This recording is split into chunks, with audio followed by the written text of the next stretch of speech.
I'm here at the state capitol, and I have the pleasure of being here today with Oklahoma's Teacher of the Year, Miss Melissa Evon.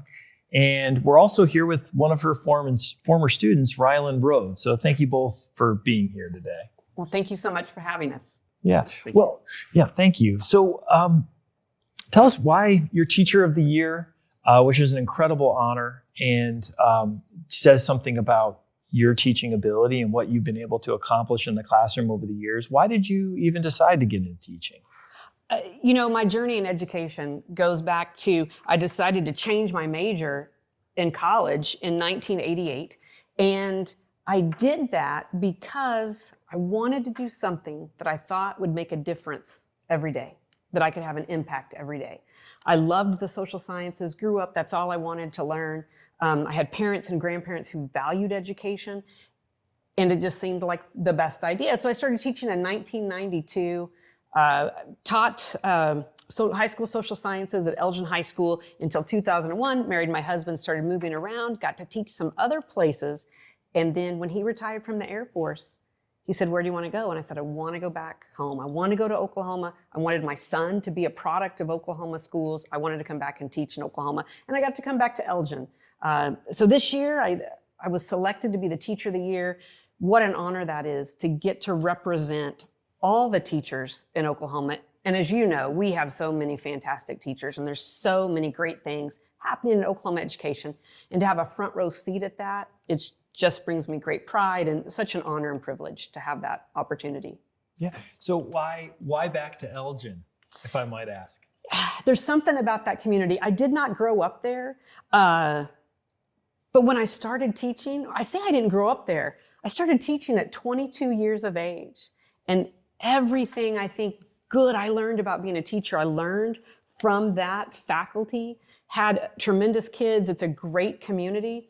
So when we were coming back to Oklahoma, that was the first place I called. They had an opening, jumped at it. And my husband went from being Major Mike Evon in the Air Force. He actually had a teaching degree from the University of Connecticut to Mr. Evon, 5th grade teacher. He's now the technology director at Elgin. So, and our son graduated from there as a result. It's a great community, great school. Your son graduated from there, and your husband is a teacher there as well. He was teaching there. He's now the technology director. So he's still with the school system. Okay, great. Well, Ryland, how about you? How did you end up coming into contact with Miss Evon? I had the delight honor of getting to know Mrs. Evon during sixth grade. Sixth grade, I was really trying to get involved with the school. I love Elgin. It's a great place, a great group of people. It's a small town with a big heart. I love Elgin. Mrs. Evon was running student council at the time. During that time, I was very engaged in knowing who are my teachers, and I got to come across Mrs. Evon. I heard so many great things about her. And what did you hear about her? I heard that she was great, not only as a teacher, but just a great person. What you see is what you get from Mrs. Evon, and that's really true. And so I wanted to get involved. Student council was a great time to get involved with your community, get involved with your teachers. I had the honor of having her come up to me. She knew that I was having the interest of being involved, and she said, "I want you to run for student council." I then ran, and I made the position of student council. Through that point, I was able to understand what Mrs. Evon really is, and getting to know her started all the way through student council. So it's as simple as, "I want you to run." Yes, sir. Had a great impact on you. Something as simple as that. Which then led to me being a private lieutenant in the high school band, and then led to me being a band council president.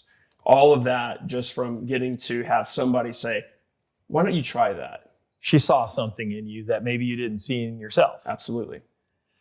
Why did you make a recommendation like that? Well, this is a really funny story. At Elgin Middle School, through our student council, we did this program called Winter Wishes, where every one of our 700 students got to make a kindness wish for someone else and a wish for themselves.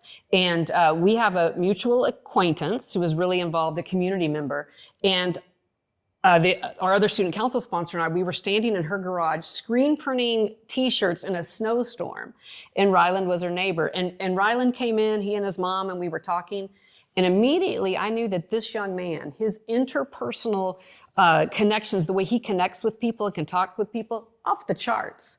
And I was like, wow, this is the kind of kid that we want, a kid who's going to go all in.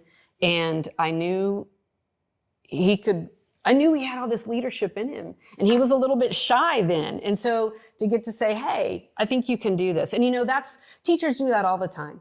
They see potential in students before students ever see it in themselves. I hope that's how Ryland feels about it. Was that your experience? Absolutely. Yeah. 100%. Yeah. And he won't brag on himself. He's at the University of Oklahoma now and was selected to be in the President's Community Scholars, which is all about leadership and community service. It's a very prestigious organization.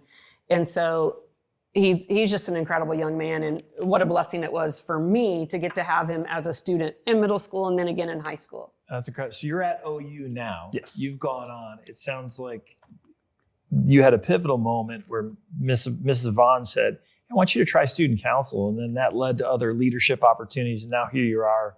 You're also involved in leadership at the University of Oklahoma as well. Yes. That's exciting. Very.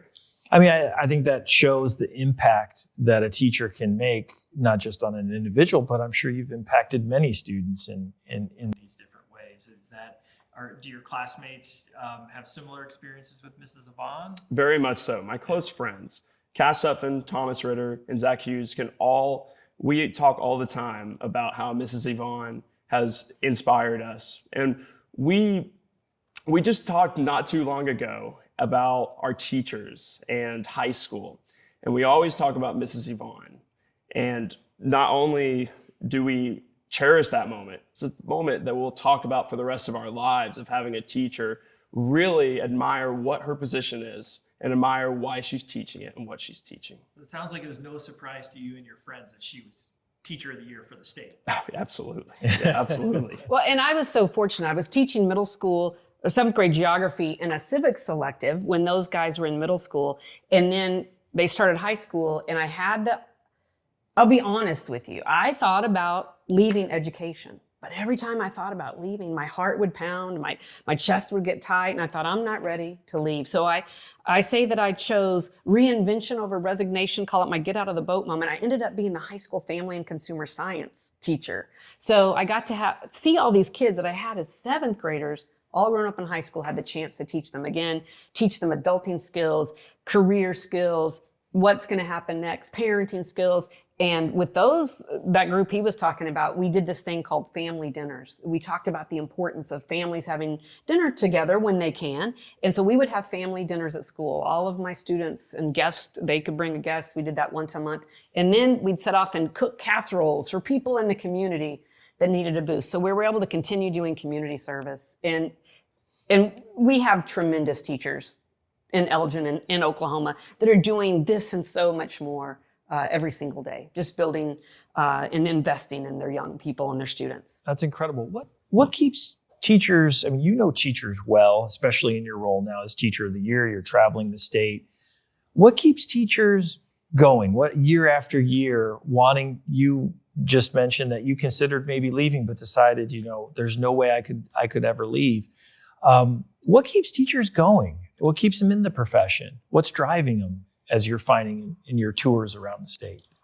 I think for many teachers, it truly is a calling. They see teaching as an opportunity to make the world a better place tomorrow than it is today, and to do that through those students and building those relationships and connecting with their students. One of the great things about teaching, I say this all the time, there's a beginning and a middle and an end every year. So if you have a year that is a challenge, you get a hard reset that next August.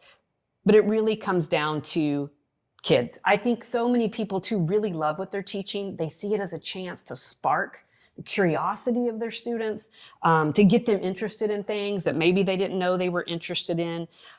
It's such a unique opportunity to get to be a part of students' lives. As I travel around, I love getting to serve as the Teacher of the Year. I have all this joy in my heart for that. But there's also a part of me that's like, wow, I miss my classroom and I miss my students. So I really think it's those student connections. Are you going to go back after this to the classroom? That's the plan, okay, to go back and be with students. It really does bring me great joy. It was homecoming week at Elgin. It's a really special time. We love it every year. And I was on the road, and I was at the Reba McEntire restaurant in Atoka, and a man came up to me and he said, "Do you know me?" And I said, "Well, your voice sounds familiar." It was a student I had that graduated in 1997. 3 Wow. days later, I was at the University of Oklahoma, and a woman walked up and she said, "Miss Hayes," that was my maiden name. It was Dr. Robin Starr, who is at the University of Oklahoma, and Robin Starr Minthorn, I believe is her whole name now. She graduated in 1996. And then 4 days later, I was in Tahlequah. Another student that I taught in the 90s came up and said, "Hey, Mrs. Evon, what a gift we have as teachers that 30 years later, people still come and say, 'You were my teacher.' We spent that time together, had, built relationships, built connections, and they come back." Every job that people do in the state of Oklahoma in the workforce is important. But I don't know of jobs where people come back and say, "Thank you for what you did for me 30 years ago," besides teaching. Yeah, that's pretty cool. So Rylan, I want to know, since you're rising up at OU as a leader, how do we get you into teaching?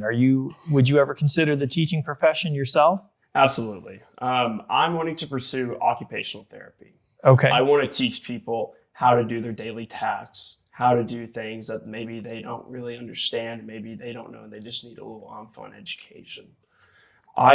So teaching, but in another area, not necessarily within a school, but a passion for teaching in other sectors of the in the health science. Absolutely, just a different form. Yeah, I gotcha. Okay, well, good. Well, we'll keep working on it. Exactly, that's all we can do.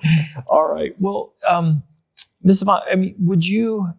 I think it goes without saying. It seems like this is, if you had to do it again, this is a career path that you would choose again. Right. I would choose education every time. There's just no job like it. And when my husband was in the Air Force, we were living in Illinois, and I decided to stay home with my son. He was very, very young. And at our church, they came and said, "We have an opening to be a preschool assistant teacher. Would you do it?" And even though I'm a certified secondary teacher, the chance to be in a classroom again, you just kind of can't run from it. You have to take it. So I would choose it all day, every day. Every day is different. How many jobs get to say that? Every single day is different. The students are fantastic. You get to have great colleagues. You get to be a part of communities. So many great schools will say, "It's our community that supports us." And there's just joy there and opportunity like I think no other profession. Yeah, that's incredible. Well, thank you very much. Rylan, thanks for making the trip up to the Capitol from Norman today to be with us. And of course, Ms. Evon, really appreciate your insights and your work throughout the state as Teacher of the Year. Just appreciate you taking time out of your day to talk about teaching in Oklahoma. Thank you. Thanks for the opportunity. Thank you. All right, great. Okay.